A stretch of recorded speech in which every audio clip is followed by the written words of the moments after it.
Hey folks, welcome back to Challenged. I'm about 2 hours into my 5-hour drive up to Iowa. It's been a beautiful morning. Any day that you can see a sunrise is just fantastic. But at my first stop, getting some diesel because, well, these things don't run on hopes and dreams.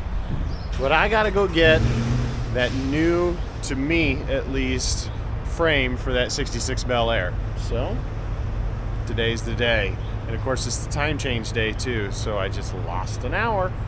But making progress, got a nice early start. Let's keep going.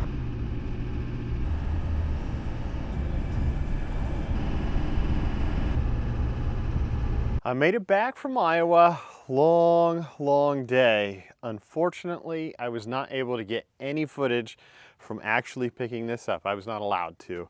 The guy wants to stay relatively private, at least for his location and what's there. However, he sells tons and tons of stuff like this. Has hundreds of cars ranging from 1958 to 1970 full-size Chevys. So Impala, Biscayne, Capri, Bel Air, all of those. It was an amazing place. I wish I could have shown you. Let's take a look what I got. This is a chassis from a 1955 Impala, and it's in pretty dang good shape. You know, you're not gonna find a perfect 60-year-old chassis, but if you look at this one in this area, which is where mine was completely and totally rusted out, this one is good.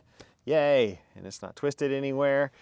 I did learn a little bit on these chassis, said that common places where things happen, basically the factory welds will break where different cross members meet the frame rails. So he went through, welded a bunch of them up, including up here and back here. I guess that's a fairly common stress point, and it's easily fixed with just a little bit of welding. To go with this frame, I also bought this 12 bolt as well as all of the suspension to go with it. So I now have an upgraded differential. I ran the numbers on it, and if you can see way in there, which you probably can't, the letters DD. Well, DD stands for an open differential 331 gear set 12 bolt. I'm out here working on my 66 Bel Air frame. Well, actually this is the replacement frame, but if this frame looks a little different than the last replacement frame that you saw,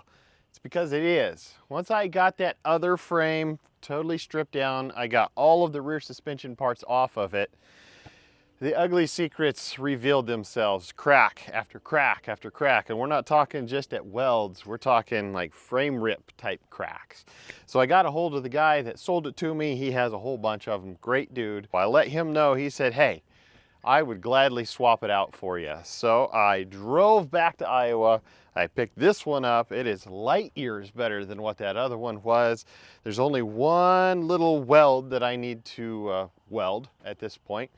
But other than that, it's an incredibly clean frame. This one doesn't have that scaly rust on it. It's a really good frame. So I'm excited to get this one all cleaned up. I did do a little bit of scraping, trying to get some of the dirt and the grime in the areas generally where steering boxes and oil pans and all that kind of stuff are. I got those scraped. I threw a little degreaser on there. Yeah, really good frame. So the next step is to grab our trusty power washer here, and I'm gonna go through and show you exactly what I do to clean up these frames. Now, if this was going to be a show quality car, you would send it off, you'd have it sandblasted and then powder coated, but no, this isn't gonna be a show quality car. But I do want the frame to look nice. I don't want it to rust anymore like these things are prone to do. So I'll go through my method. Everything starts with power washing, but we actually need to power wash the inside of this frame because it is a boxed frame. If you're doing this to a truck frame, more than likely it's a C-channel, and so you don't have to do this part. But one way or another, you need to get all of the dirt, the debris, the sand, everything out of the inside of this frame, or else it's going to hold water. It's not going to dry quickly, and it's going to continue to rot the frame. So in combination with that power washer and this little jetter kit that I got off of the Jungle website. There's a link down in the description if you think you need one of those. It's the exact one that I bought here. I've used it before, works really well. Let me get this set up and we will clean out the inside of that frame. All right, I got the jetter hooked up to it. It has this little nozzle on it that has these little holes in it, and of course one that goes forward. So you could do sewer lines with this, but I like to do frames with it. Excellent tool. My goodness. Take a look at this. Yeah, it's thundering. Is this a stupid idea? Probably, but look at this. It's freaking clear over here. I don't know what it's trying to do. Regardless, I'm gonna try to get some work done. The trick here is to pull all of the debris from the back towards the front. And the main reason is, if you look on the bottom side of this frame, there's really no access points to get that jetter nozzle in. But if we move on to the front of this frame, there's a real nice hole right there. And so that's what we're gonna feed that jetter into, go backwards and just keep pulling the debris out. It'll be amazing when we look at this concrete afterwards just to see how much debris there is.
And this is why we clean out these frames. All of that stuff was inside that frame. There was a lot of acorns. Something lived in here for a little bit. Started making a nest. This side wasn't as bad, but it still had a lot of sand and dirt and stuff inside of it. Regardless, now the inside is clear. So it's time to move on to the outside, which we'll just power wash.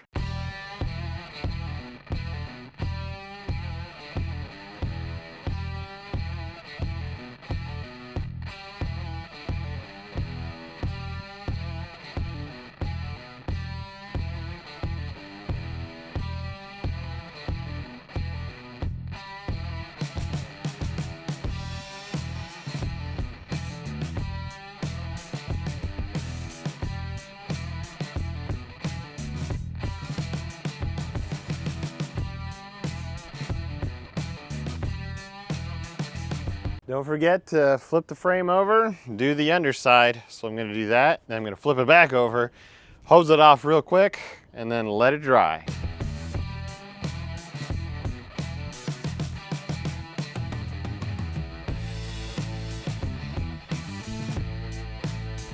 Now that the frame is clean inside and out, I've let it dry. Next step, grab the old angle grinder with a nice cup brush on it. Of course, some good safety glasses. And I'm doing it outside. There's quite a bit of wind today, so I'm not gonna worry quite so much about a mask, but generally I'd wear a mask as well. I'm gonna go over this entire frame, top, bottom, anything that I can reach with this. I'm not doing it to get everything off, just trying to hit basically the surface of it. So my intent is not to spend more than probably an hour on this entire thing.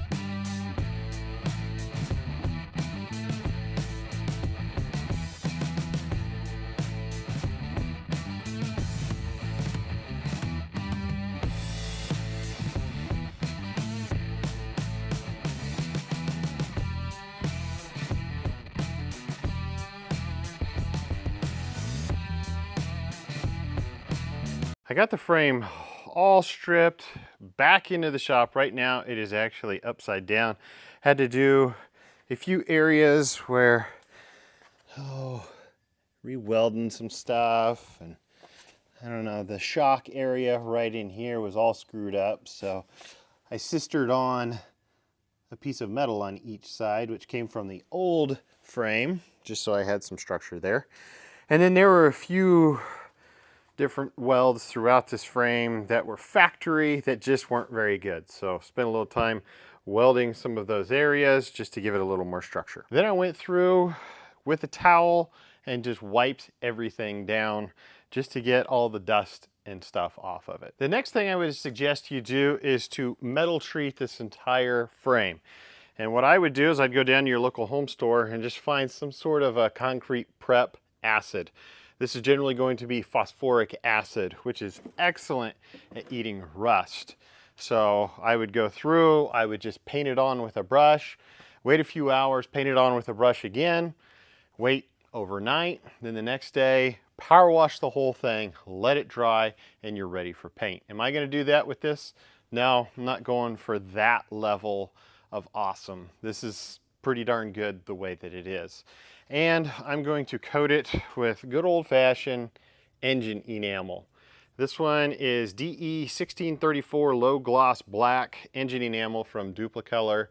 Pretty good stuff. My favorite is actually from VHT. It's their engine enamel, and it's a satin black. I like its sheen just a little bit better, but I have a whole bunch of cans of this, and that's what we're going to use on this.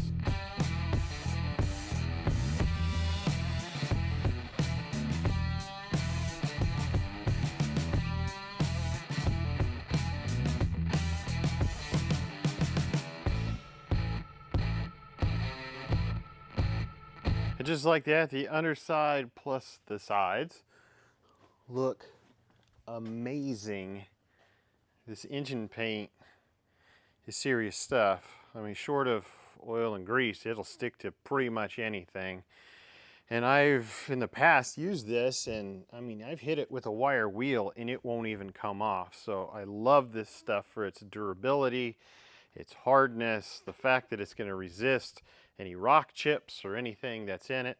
So far I've put one coat on. I'm going to hit another coat. I've used 3 cans so far, so I'll probably use 2 more cans to do the second coat, and then I'll flip it over and do the other side. And just like that, the other side is done. Got it flipped over, got 2 more coats of paint put on, even got the transmission crossmember in. If you notice, this is a little shinier than what this is. This is the VHT satin paint, whereas this is the Duplicolor flat. So there are a difference. It's just kind of, what are you going for? I ran out of this paint, had some of the other, so I used it. But it looks really, really nice. Holy moly.